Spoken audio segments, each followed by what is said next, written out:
Ya, vamos a contestar y dar un poco de información respecto a la guía. Y antes de adentrarnos, hay ciertos hitos históricos que son necesarios que ustedes aprendan para poder entender y desarrollar de mejor forma la guía. El primero es que esto viene hablando de la segunda mitad del siglo XX, pero en el siglo XIX existió lo que se conoce como la revolución industrial. ¿Y qué fue la revolución industrial? En simples palabras, fue el cambio de la máquina por el hombre. Vale decir, el trabajo que hacía antes el ser humano lo empezó a hacer las máquinas. Y esto se dio en el siglo XIX. Por ende, a nivel mundial cambió todas las relaciones laborales y de trabajos, y eso impactó principalmente en el siglo XX en Chile, a comienzos del siglo XX, porque sucedió lo que se conoce como la cuestión social.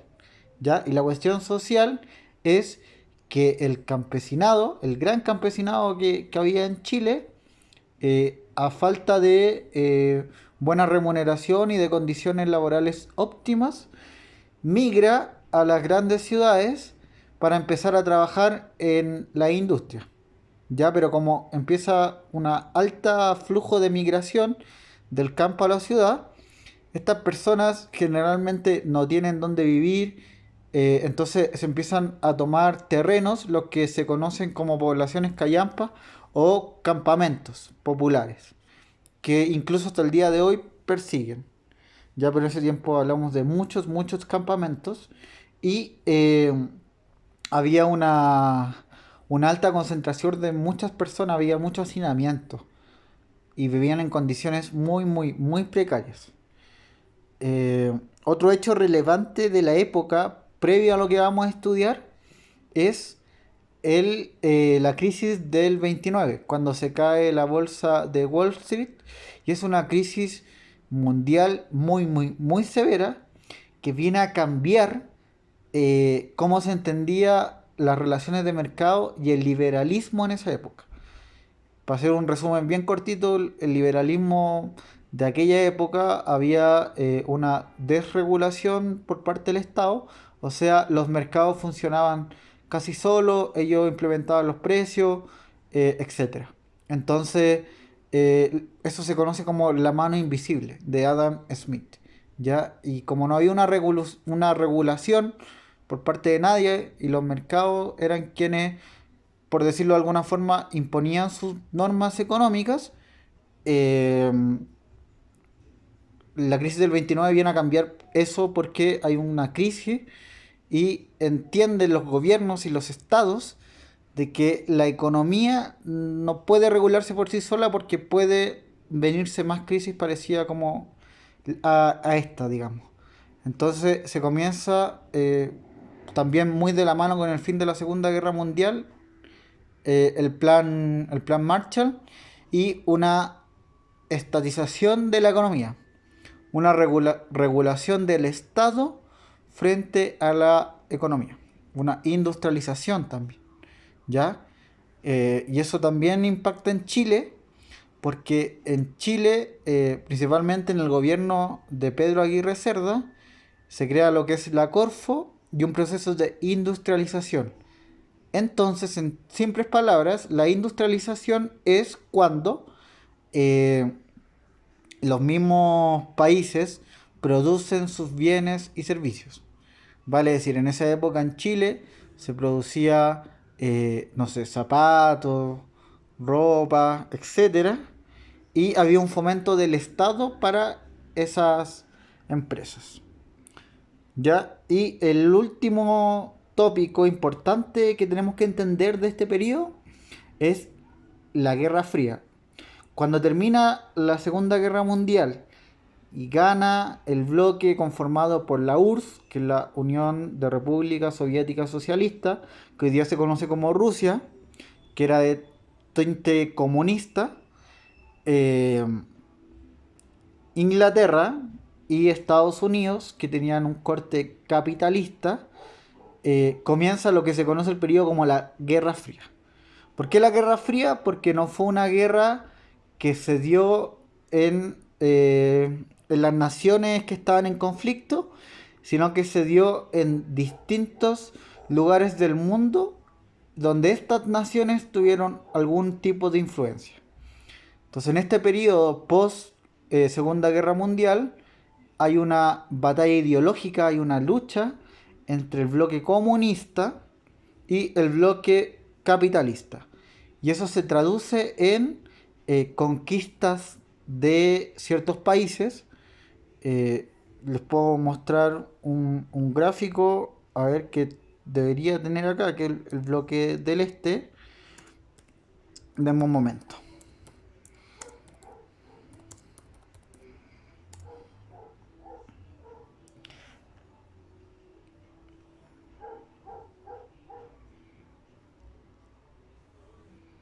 Ya. Este bloque del este. Entonces, la Unión Soviética invadió ciertos países y también lo hizo Estados Unidos. Y aquí hay un periodo que se conoce, mejor dicho, una política que implementó los Estados Unidos, sobre todo en Latinoamérica, que fue la doctrina de seguridad nacional, donde desde la CIA y el gobierno de Estados Unidos tuvieron una influencia, intervinieron en en las Fuerzas Armadas de los países latinoamericanos para así evitar la subversión y la toma de poder de partidos de izquierda o de la izquierda misma vía lucha armada, digamos, para que no pudiesen llegar al poder y que las Fuerzas Armadas controlaran eso, digamos. Entonces por eso tenemos en Latinoamérica muchas dictaduras militares, Chile mismo, Argentina, Brasil, etcétera. Entonces está influenciado por esto que se conoce como la Guerra Fría, que también fue una guerra, digamos, bélica, donde hubo muertes, guerras, por ejemplo la guerra de Vietnam, una batalla principalmente ideológica, de visiones de mundo distintas, por un lado el comunismo, por otro lado el capitalismo. Eh, bueno, hay un resumen, digamos, del comunismo. El comunismo, según la lectura de Marx, era la redistribución de la riqueza para quienes la producían. Vale decir, si los mismos trabajadores eran quienes generaban estas utilidades y construían los bienes, ellos deberían tener un porcentaje de esa ganancia y no entregarle todo a un capitalista, en este caso es una sola persona dueña de la empresa, y lo que él también comentó que era una segunda esclavitud, digamos, una esclavitud económica, o sea, la dependencia del ser humano ante una persona. Y por el otro lado tenemos el modelo capitalista de Estados Unidos, que abogaba por la libertad, principalmente el liberalismo clásico, digamos, y que la visión comunista era totalitaria, dictatorial y no permitía la libre realización del individuo en la sociedad. Vale, si tú no podías tener tu empresa, tú no podías tener ciertos bienes, porque la visión comunista planteaba un modelo igualitario para una sociedad. Ya. Dicho esto, es importante entender todo este fenómeno para poder adentrarnos a lo que nos compete en esta guía. Vale, entonces vamos a entrar directamente en la guía.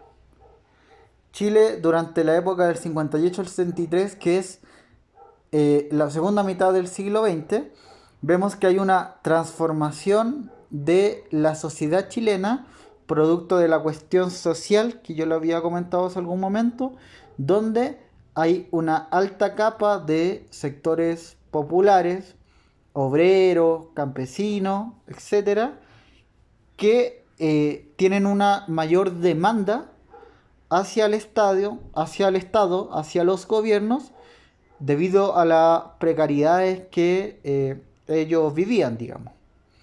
Y tenemos que en esta época gobiernan tres modelos de sociedad muy distintos, muy distintos. Y también responda que el modelo electoral de esa época No era como el que conocemos hoy día, que hay una variedad de candidatos, después esos candidatos tienen que ir a una segunda vuelta y gana quien obtiene la primera mayoría de esa segunda vuelta. Aquí ganaban en la primera vuelta. Entonces, se habla de la política de los tercios, digamos.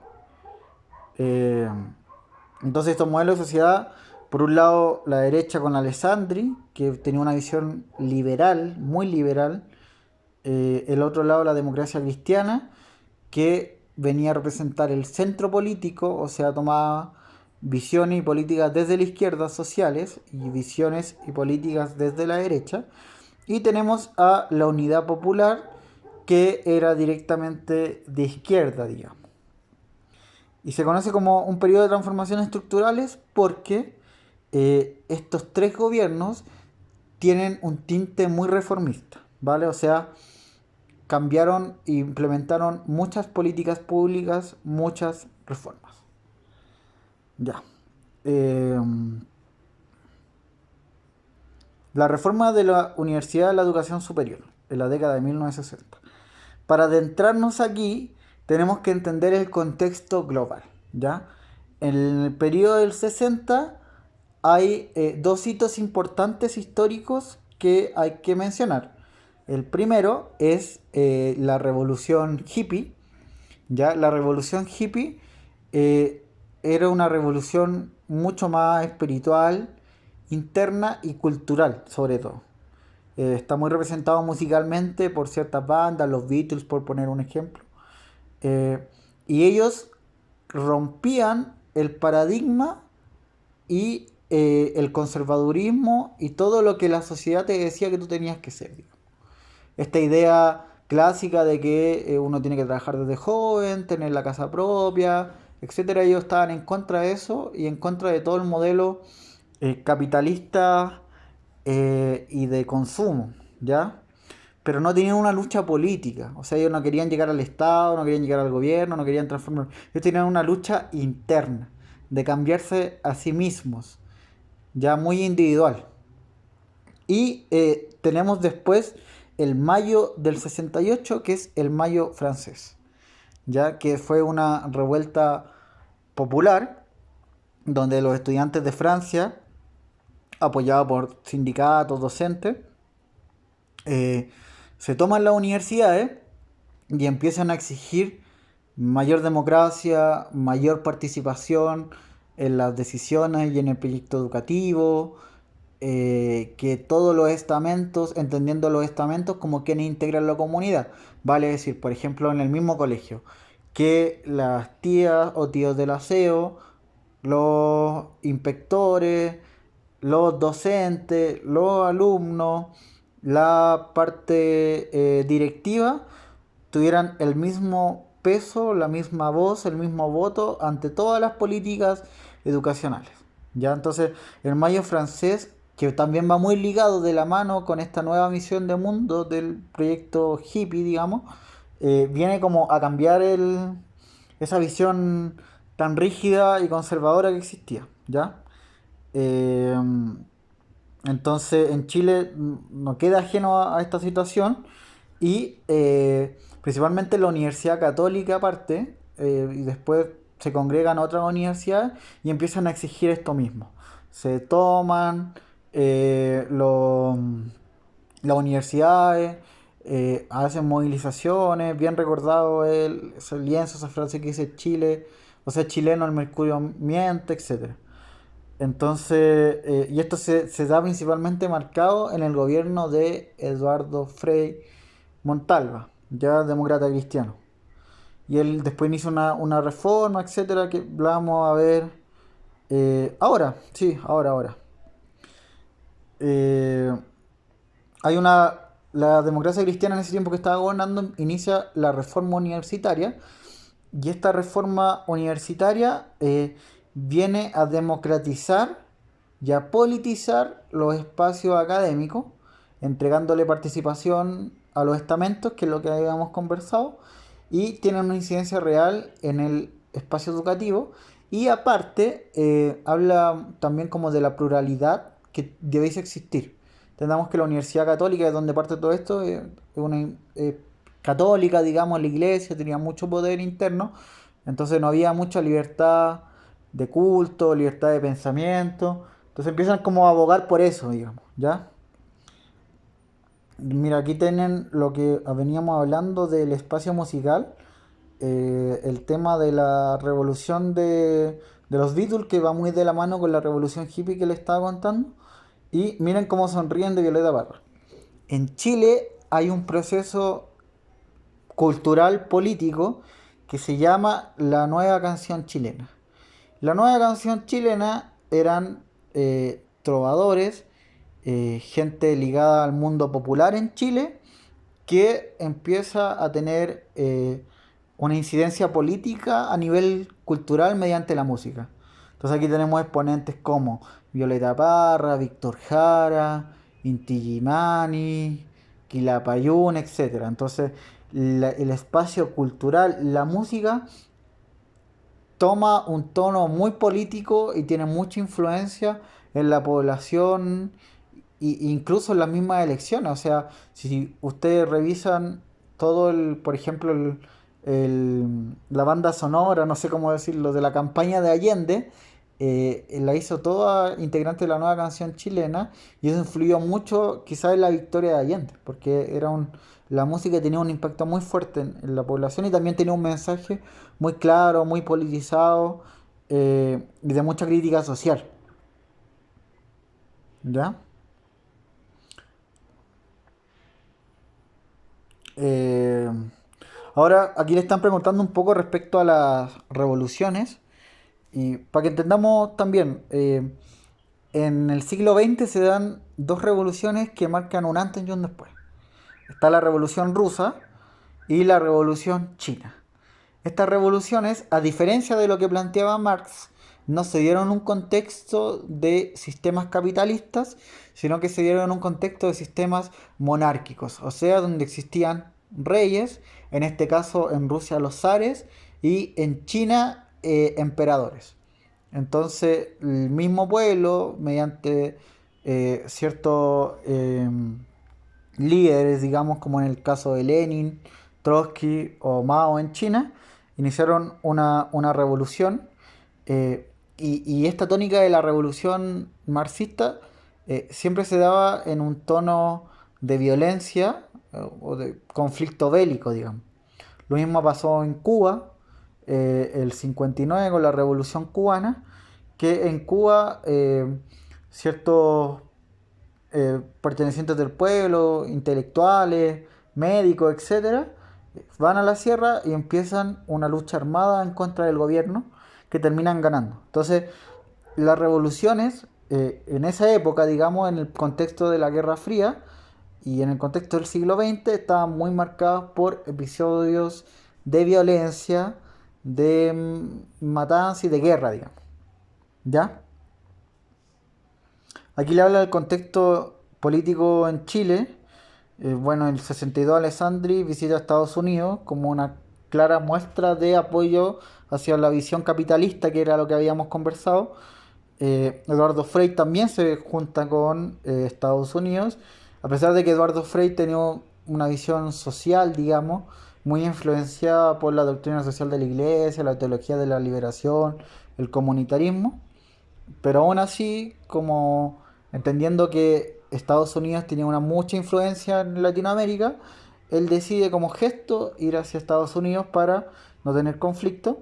Y Salvador Allende va a la URSS, bueno, en este caso les comentan que es Rusia, por cómo se conoce hoy día, a visitar a el presidente del Soviet, o sea, Leonid Brezhnev.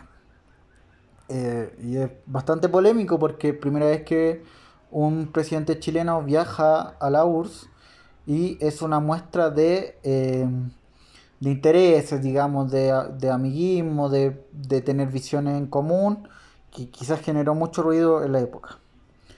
¿Ya? Entonces, estos bloques eran antagónicos y generaban mucha polarización. Había mucha gente que estaba de un lado de una tendencia y otra gente de otro lado. Entonces, lo que hablábamos de la polarización política, esta se ve marcada eh, principalmente por aspectos sociales, o sea, condiciones sociales, y también de el trabajo sindical que existía en Chile, ¿ya? Toda esta gente que migró del campo a la ciudad por la cuestión social y todos los partidos de izquierda que nacen en aquella época tienen un trabajo muy potente a nivel sindical. Entonces los sindicatos en Chile tenían mucha fuerza, mucha gente se adhería a un sindicato y los trabajadores empezaban a tener una conciencia respecto a una visión ideológica más tendida hacia la izquierda, ¿ya? Eh, entonces es un periodo de mucho conflicto, aparte influenciado por la Revolución Cubana en Chile, nace el MIR, el Movimiento de Izquierda Revolucionario, que tiene una visión incluso más radical que la izquierda y la Unidad Popular. Asaltan bancos, por ejemplo, no sé, roban productos de primera necesidad, pollos, carne, se lo entregan a la gente. El mismo Eduardo Frei decreta una ley para promulgarlos como inválidos y perseguirlos, digamos, este movimiento. Entonces, es un proceso político de mucho conflicto, ¿ya? Aparte, también la clase aristocrática chilena, la élite chilena, quería proteger sus intereses, sus bienes, y veían que estaban atentando contra su propiedad privada, entonces ellos también comienzan a organizarse. Está la CIA, Estados Unidos metido también, tratando de intervenir y poniendo capital, dinero a elecciones o a ciertos candidatos, interfiriendo en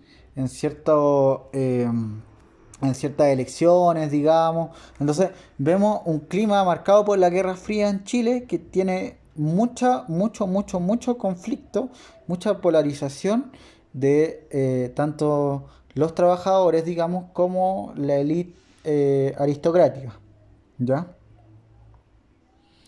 Entonces, esto marca los años entre el 58, digamos, hasta el 70, eh, donde incluso, bueno, después podemos como adentrar en eso cuando entremos directamente a los gobiernos, digamos, pero el gobierno de la Unidad Popular, digamos, tenía mucho apoyo de los partidos de izquierda, de los trabajadores, la democracia cristiana, después tiene una especie de alianza con el Partido Nacional, con la derecha, para evitar que se sigan impulsando las reformas que vamos a entrar a detallar, digamos.